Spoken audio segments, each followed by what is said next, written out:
What's going on? Today I'm going to be breaking down how to scale info during a recession, how all of this works, how we saw it work kind of in 2020 with the big C, and then how we saw it work before in like the recession 2008, and then the recessions in the past, like the Great Depression and those kind of things. Obviously, info didn't really exist back then the way it does today. Info as a whole is just fugazi. It just was created out of thin air. It's info. It's not that crazy. And the beauty of info is you can sell it at whatever price you want. That's why info is, so amazing. Um, and that's also why there's a lot of scammers in info. That's why there's a lot of people who are not great people in info, and there's a lot of people who offer great services who are in info as well. So today I'm going to be kind of going over how to scale info during a recession, how to scale really any online service-based business, but specifically this channel is dedicated to taking people to 100K per month with their info business or with their online service-based business. So yeah, if that's what you're looking to do during a recession, I personally believe that in January there's going to be a recession. But yeah, it's kind of what I'm going to be, talking about. I believe that in January of 2025 there's going to be a recession in particular. But that's just a belief I have. That's not financial advice. That's not take it with a grain of salt basically. But that's kind of what we're going to be talking about today, right? So according to Nationwide, right, 70% of people agree with my theory that there is going to be a recession in the next few months. But very, very few businesses are actually prepared for that. And I personally believe that it's an imminent threat that a lot of people are not actually looking for, right? So what actually is a recession? What happens with it? How does it work? And that kind of thing. So basically, starts off in a few different things, right? In society, we have a class system, and this is pretty simple. Most people already know this, but I'm going to be going over it anyway, right? We have sorry, I have like a thing on my screen. The upper class, the middle class, and the lower class, right? And the way these are split out is kind of interesting, right? Your upper class, your middle class, and your lower class, they're all split out in different ways, right? They're not 33, 33, 33 when it comes to the actual amount of people there. It might be 33, 33, 33 in the amount of money, but in my opinion, upper, lower, and middle class, obviously, they're just concepts, so there's not like an actual definition. But I think of the upper class as the top 1%, or top 10%, sorry, top 10%. We have the middle class, and then the lower class. And I think usually this is the bottom 10%.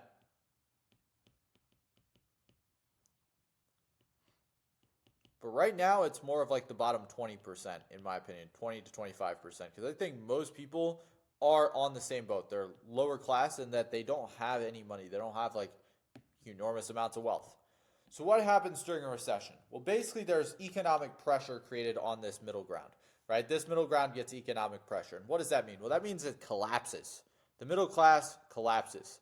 That means people who are at the top go up, people who are at the bottom go down, right? There's no more in the middle. People fluctuate in where they're at in the class system.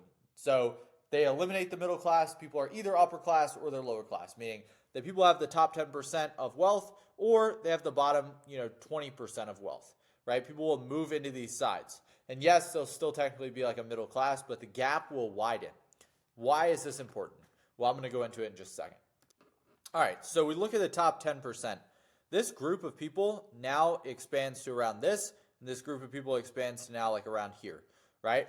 And imagine these lines are connecting here, right? So here, now these people have extra capital. And since these people have extra capital, the government, who controls everything, obviously, the government decides, hey, these people have extra capital. We're going to start raising taxes on these people. And we're going to start giving money to these people, right? We're going to take those tax dollars and we're going to give it to the bottom 90% in the form of a stimmy check, right? Now, what does this actually do? Well, they do two methods to actually build the stimulus checks, right? We look at the big C. They didn't have time to raise the taxes, so what did they do instead? Instead of raising the taxes, they just made more money. More money. More money. And here's the big idea here. More The more money that's in circulation, the less value. The less value it has, right? So if this dollar was worth, let's say, 1 carton of eggs, so we have $1 for a carton of eggs, right? Now, that same dollar is actually $4 for a carton of eggs, right? So if we have the same dollar, it's not worth the same thing, right? When we look at it in exchanges, this is inflation. And when this happens, when all of this stuff here happens, this creates not just regular inflation, but it creates hyperinflation, meaning that inflation is outbound. It's going through the roof. It's soaring. It's immense, right? And we've already seen that, right? We've seen gas prices change and that kind of thing in America. So what happens next?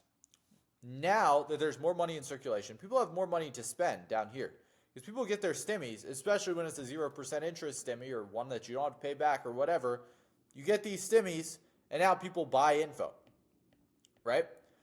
The first thing that people buy, though, after they get these stimmies, and we didn't actually get this bad during the Big C, but the first thing that people buy, you got to remember, this group of people is trying to survive, not thrive, right? They're not trying to survive, or they're not trying to thrive, they're trying to survive, right? And so when people are trying to survive, what do? They get desperate. And what happens when people get desperate? They start buying things that they need, and they create priorities. The wants, like info, are no longer existent. People don't spend money on info at the start. Now, as you scale up, people will start buying money on info because they see it as an opportunity, but you have to be able to sell it as a new opportunity. And this comes down to a marketing strategy, whether there's a recession or not. Everything that you sell needs to be new, interesting, unique, right? Those are the three things that need to happen, right? And so if your offer is not unique and it's not something that sounds like a new opportunity, something that's not super saturated, you're not going to be able to sell it. People who are still selling these coaching businesses and these info businesses about how to get your mindset right, like no one gives a fuck. No one cares. The only thing that people care about is making more money, living a better life, and actually surviving, right? That's what they care about. Yeah, getting your mindset right. I already see the dork typing in the comment, getting your mindset right will help your life, right? People don't care about that. When people are in this state, they don't care about getting their mindset right. They might care about the benefit of getting their mindset right. They might care about the benefit of working out, but they don't actually care about like working out. They don't care about the actual vehicle as much as they do about the result. They need to trust the vehicle to get it to their result, but they're not worried about that. They're worried about the result. So what actually happens here? So now the government controls everything, and this is what we call communism, right? When the government is giving out money and they are redistributing the wealth, that creates communism. You own nothing. These people can't actually buy things or own things, right? They own nothing, and they actually, just have to own nothing. They have no other option. And so what happens when people own nothing? Well, these people are now creating more control, right? They have more control because people don't own anything. And then what happens to this stimmy check here? Now that people are spending on a need, right? They start spending on big corporations, aka extra capital. They start spending more money up here on these people who are in the top 10%. Because these people who are in the top 1%, top 10%, whatever percentage, in the upper class, have businesses.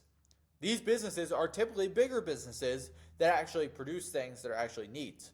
So, your goal in this flywheel is to position yourself as high as you possibly can. What does that mean? That means actually getting rich right now and selling to rich people. And my advice on how to get rich during a recession and scale during a recession is not to get rich. It's to position yourself at the top of the leaderboard.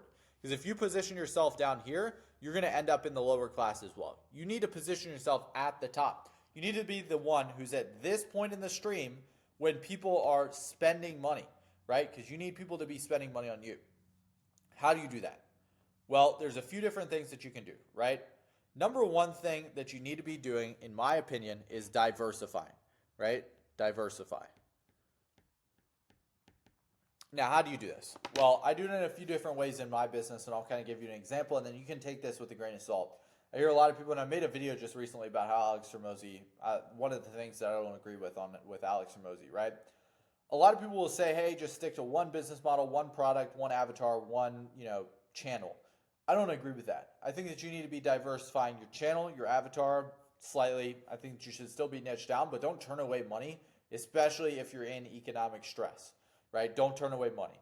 Your avatar, that's not necessarily something that you can always change. But your channel, you got to diversify to every channel, right? This is something that's no longer optional. It's no longer something where you can just go deep on one channel and just scale one channel and not scale any of your other ones. You need to be scaling everything, because the people who scale everything will leave behind the people who only scale one thing, right? That's a huge, huge point.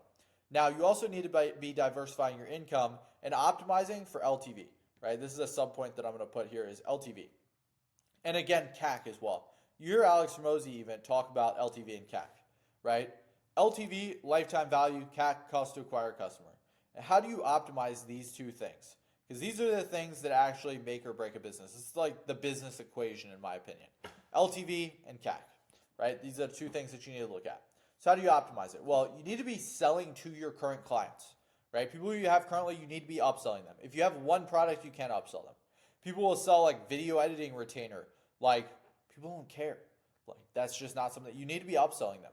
Even if that's drop servicing, even if that's white labeling a software, whatever it is, you can white label my software for all I care about. You don't have to focus on the delivery as much. And yes, you should have one core offer in your business. But if you don't have things to upsell those people that are currently in your business, you're not actually going to be optimizing the amount of LTV that we're getting out of the business, right? Now, your CAC. How do you optimize your CAC? Well, again, it comes back to continue to sell to the same people you have, right? They're the people that you currently have, the customers that you currently have or have already had in the past, and there's the customers that you need to get, right? Instead of focusing all of your attention on get, how about you just take 20% and reposition it from get to the ones that you have to continue to optimize the lifetime value of the customers that you currently have, because that's where the money is truly made right here, right? Now, what else? After the, let's see what else I had in my notes. Okay, number 2 is customer relationships. That's kind of the same thing. I'm not going to go super in depth on customer relationships. But again, you have to become a necessity. How do you do that? The way that you become a necessity in your business is by selling something that people need. Sounds like dumb. It sounds super simple, but it is, and most people overlook it. If you can't position your offer as something that people actually need, they will not buy it.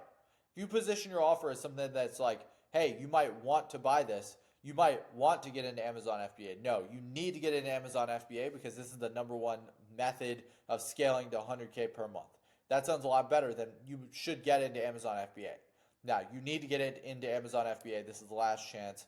Again, you're going to have to build an offer, but you need to add urgency, right? You need to add scarcity. You need to add these basic business principles to your offering to make it a necessity, right? And the necessity marketing is not as much marketing as it is the actual offer, right? Your offer needs to be a necessity. I will help you scale to 100K per month with your Amazon FBA business in 90 days or less, guaranteed, right? You can't actually make that. It's not FTC compliant, long story short, but for example, that's an offer that a lot of people do make, even though it's not necessarily compliant. Next thing, don't spend less on your marketing. This is the last point that I'm going to make here. Spend more, right? Yes, you have less money. Yes, it's more scary. But the people who spend the most to acquire the customer are the people who are going to make the most money. So your goal should be to spend as much as possible on marketing and sales and continue to validate and revalidate your offer. Right? Because offers are going to be the thing that really puts most people under. Most people who have a fucking terrible offer like video editing or I'll get your mindset right or whatever coaching offer you're selling, those kinds of people are the people that will not make it. They will get pushed to the bottom here. They will get pushed to the bottom and they'll be a slave to the people at the top. Right? So that is kind of in essence what you need to do. You need to spend more on your marketing, spend more on ads, spend more on content, spend more on getting sales, and do the highest leverage tasks in your business, right? And back to how to scale any business in any point of time, whether it's a recession or not, there's 3 things. There's marketing, right? There's marketing, sales, and then there's ops/delivery. And then all encompassing in all of this is team building. And I know there's a fucking terrible bracket. I'm going to redraw that because that was disgraceful. Inside of all of this is team building and leadership, right? That is the actual skill. This right here is the formula to scale any business, right? And how do you use this formula? Well, one of these three is always going to be the bottleneck, right? We have a bottle here. Let's just draw out a bottle. Say we have this bottle here. You can see this right here is the bottleneck. Where the stuff doesn't flow through, it gets caught on the edges, and then it all has to flow into one spot, and not as much can flow through, right? This is the bottleneck. Let's just imagine that this is a bottle. We just have to identify, okay, where's this bottleneck at? Fix it, and then move on to the next one. Because now that we have this bottleneck solved, okay, now it's going to flow for a little while. There's going to be another bottleneck. There's always a bottleneck, and this is going to flow here, and then it's going to stop it up, right? You just need to continually identify where is the bottleneck in your business. It's going to be in one of these three parts. And one of these three things is always going to be the thing that's holding you back. If you can optimize for this and fix this, this is what will make you the money. This is what will make you rich right here. Marketing, sales, delivery. These are the three core components of any business and how to get rich, whether it's a recession, whether it's not. This is how it works. And another thing, bonus tip for those that stayed for the whole video, is I personally, and this is not financial advice, not making any sort of income claims, but I think that crypto is going to be a big deal because when this hyperinflation happens, when this happens, right, the dollar becomes useless. And what happens when the dollar becomes useless? People start to switch to alternative forms of currency.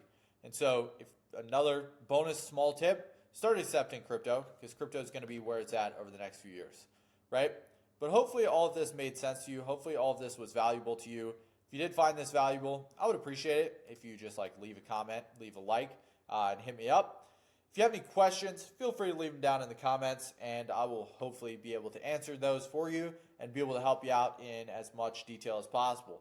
And also, I do have a free strategy call down below. If you want to hop on and get a free strategy call, of course, I'll be happy to do that. And yeah, I'm not, just going to sit there and high pressure sales to you. I want to give you some value, but also just to let you know, don't book in the call if you don't have money. If you're broke or if you're from India and you don't have any cash, please don't book in the call because there are some things that I have. I have plenty of offerings. Obviously, I'm not stupid.